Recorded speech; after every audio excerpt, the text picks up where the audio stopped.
नमस्कार मित्रों। आज मैं एक विशेष पीड़ा और कष्ट के साथ आप लोगों के सामने आया हूँ। क्योंकि हर समस्या का समाधान आप लोगों से ही होता है। मुझे विश्वास है कि आप सभी लोग मेरी बातों को गंभीरता से लेंगे और इसमें विचार करेंगे, मनन करेंगे और सहयोग प्रदान करेंगे। ये विवाद काफ़ी समय से चल रहा है।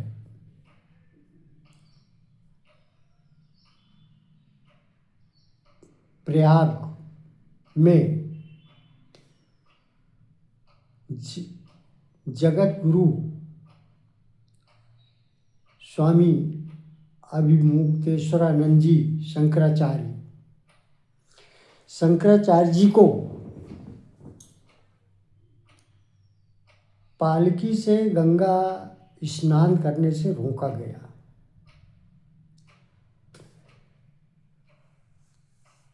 ये कह करके कि व्यवस्था में बाधा उत्पन्न होगा। क्या कभी किसी ने ये कहीं भी सुना है कि धार्मिक आयोजन में और धार्मिक कार्यक्रम करने पर अव्यवस्था उत्पन्न होती हो? पूरे हिंदुस्तान से लोग माँ गंगा का दर्शन करने जाते हैं और दर्शन करके पुण्य लाभ प्राप्त करते हैं। उसमें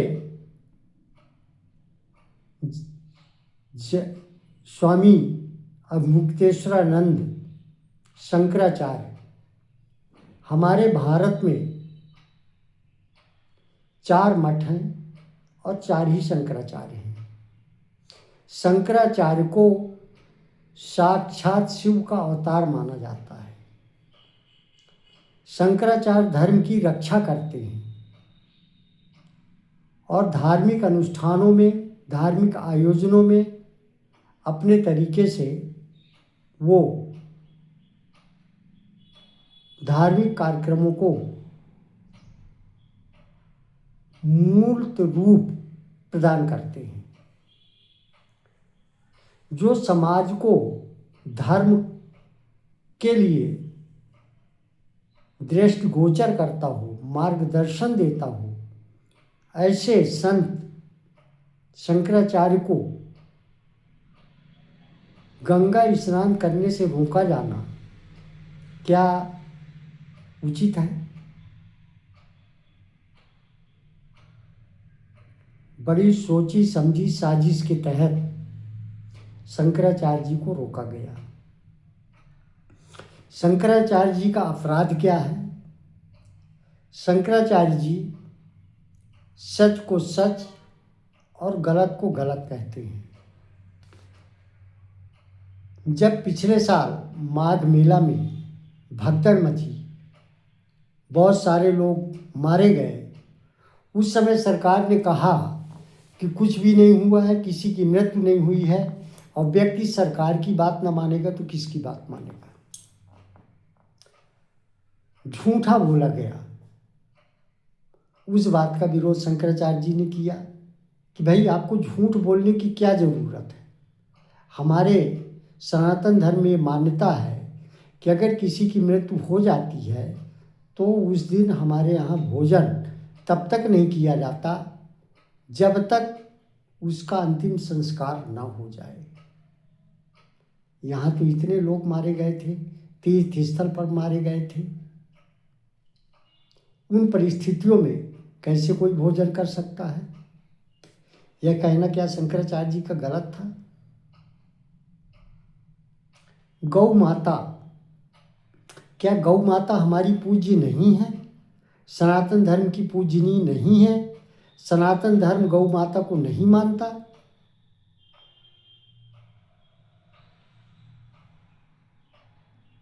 इस बात को शंकराचार्य जी ने जो कहा, गौ माता को राजकीय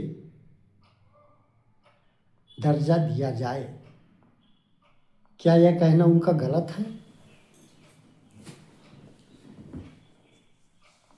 भारत में अगर गौ की पूजा नहीं होगी, सनातन धर्म वाले अगर गाय की पूजा नहीं करेंगे, गाय की रक्षा नहीं करेंगे, तो फिर कौन करेगा? बहुत ही चिंतनीय विषय है, इस बात को गंभीरता से लीजिए आप लोग। तो ये न गौ के हैं, न धर्म के हैं, न शंकराचार्यों को मानेंगे। शंकराचार्य से पूछते हैं कि आप शंकराचार्य हैं कैसे? कितना हास्यप्रद बात है, दुख भी होता है, लेकिन एक मजाक सा लगता है। धर्म को आपने मजाक बना दिया है। शंकराचार्य से आपको पूछने का अधिकार कौन दे दिया? शंकराचार्य कौन होगा, इस बात को क्या सरकार तय करेगी?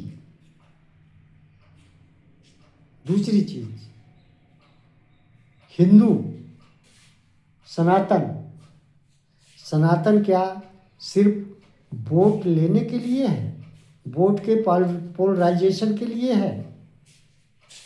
ये बहुत ही दुर्भाग्य की बात है। ये जो विवाद छिड़ा है हिंदुस्तान में, यह विवाद सच्चे सनातनी और बनावटी सनातनियों को पृथक कर रहा है। बनावटी सनातनी जितने हैं, हिंदू और सनातन का उपयोग सिर्फ वोट के लिए करते हैं, न कि समाज में समरसता के लिए, न समाज में किसी प्रकार की शांति व्यवस्था के लिए। हिंदू कभी भी हिंसक नहीं हो सकता, सनातनी कभी भी हिंसक नहीं हो सकता। हमें हमारे हाथ में शास्त्र होते हैं। ये बात सही है कि एक हाथ में शास्त्र, दूसरे हाथ में शस्त्र। शास्त्र का जब उपयोग होता है, शास्त्र के उपयोग से समाज में शांति व्यवस्था और शिक्षा, अच्छे आचरण, धार्मिक व्यवहारिकता, इन सारी चीज़ों का ज्ञान शास्त्र से हमें मिलता है। किंतु अगर कहीं रावण जैसे दुर्दांत अत्याचारी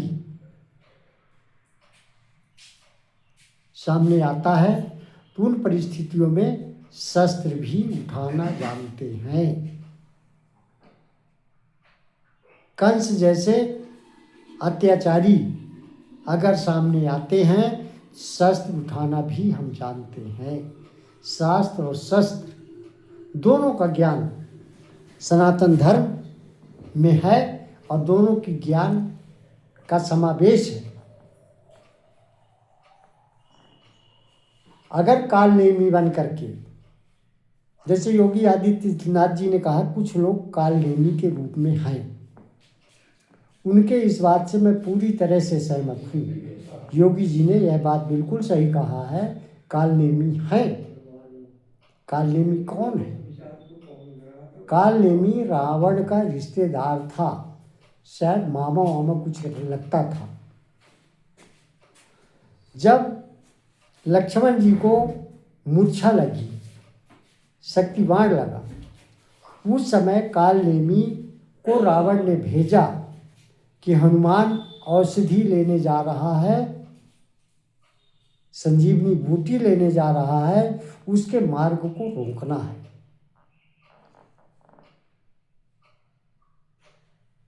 काल नेमी एक संत का भेष धारण करके जाकर मार्ग में रुक गया और भगवान का गान गाने लगा। हनुमान जी उससे उसके छल में आ गए। उनको लगा बहुत सिद्ध पुरुष है, खूब सारी बहुत अच्छी अच्छी बातें किया, उससे प्रभावित हो गए। वो उसको, हनुमान जी को अपना शिष्य बनाना चाहा, गुरु मंत्र देना चाहा। उसके लिए हनुमान जी जब स्नान करने गए, तब उनको ये जानकारी मिली कि ये दानव है और आपको छल रहा है, आप समय पर संजीवनी बूटी लेकर ना आ पाए, इसलिए आपको रोकने का प्रयास कर रहा है। जब हनुमान जी को पता चल गया, तो फिर कालनेमी को हन दिए। जब कालनेमी हन गया तब हनुमान जी गए और संजीवनी बूटी ला करके लक्ष्मण जी के प्राणों की रक्षा की।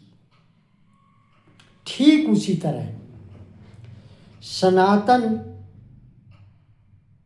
को अपने मुकाम तक पहुंचने से पहले रोकने के लिए इस तरह के लोग साधु वेश में आकर खड़े हो गए हैं, जो कि सनातन का इस्तेमाल सिर्फ राजनीति के लिए करते हैं। उन्हीं लोगों में से एक आज योगी आदित्यनाथ। योगी आदित्यनाथ का पूरा नाम आप लोगों को पता नहीं होगा। योगी आदित्यनाथ का नाम है अजय सिंह बिष्ट। अजय सिंह बिष्ट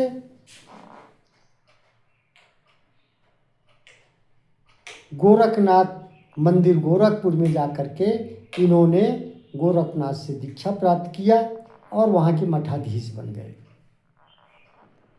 मठाधीश बनने का उद्देश्य मात्र उनका इतना है कि हम सनातन धर्म को किस तरह छल सकें, छलने का प्रयास चल रहा है।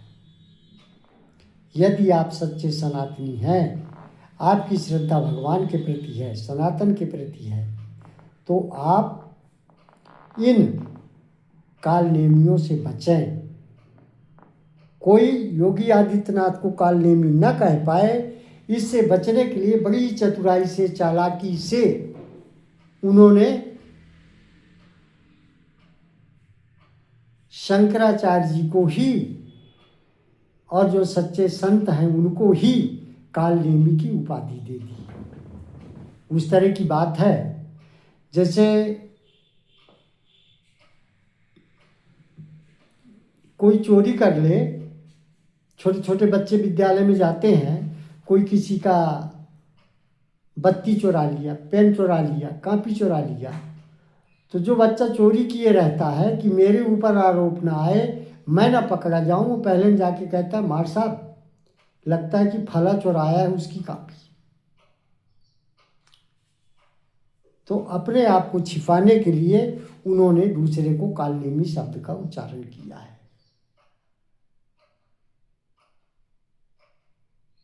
इस गिरोह में, इसको मैं गिरोह इसलिए कह रहा हूं कि एक राजनीतिक पार्टी का नाम दे करके देश को खंड खंड में विभक्त करने का प्रयास, आपसी भाईचारा नष्ट करने का प्रयास, दंगा फैलाने का प्रयास, अराजकता फैलाने का प्रयास किया जा रहा है। भ्रष्टाचार करके लाखों करोड़ों रुपए इस गिरोह के लोग अर्जित कर रहे हैं, देश को खोखला कर रहे हैं।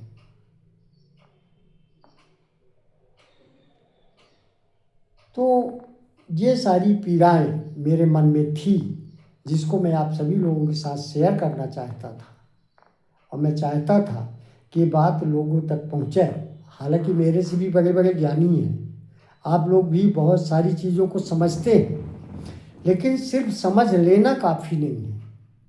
वह भी उतना ही पाप का हिस्सेदार होता है जो व्यक्ति उस पापी का सहयोग करता है।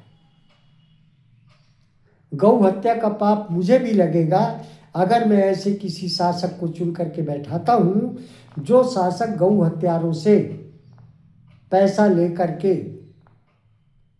उनको स्लॉटर हाउस और गौ मांस विक्रय की अनुमति देता है, तो जितना पाप उस गौ हत्यारे को लगेगा उतना ही पाप उस शासक को लगेगा, और उससे ज़्यादा पाप हमें आपको लगेगा, क्योंकि हमने गौ की रक्षा करने के बजाय हम उस व्यक्ति के हाथ में सत्ता सौंप दिया जो व्यक्ति गौ हत्या करवा रहा है, गौ हत्या करवा करके पैसा अर्जित कर रहा है।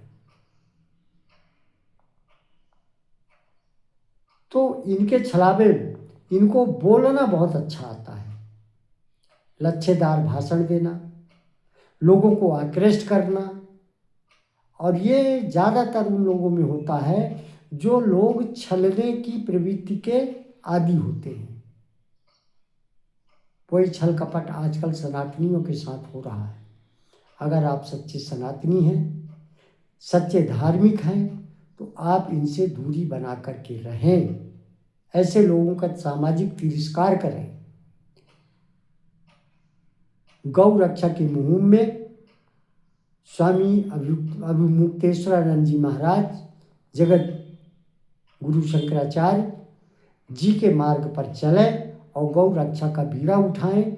सब लोग मिल करके इस लड़ाई में उनका सहयोग करें। हमें धर्म स्थापित करना है, न कि धर्म के नाम पर किसी धर्म का अपमान, न कि धर्म के आड़ पर किसी से झगड़ा, न कि धर्म के आड़ पर किसी का नुकसान। ये हमें नहीं करना है।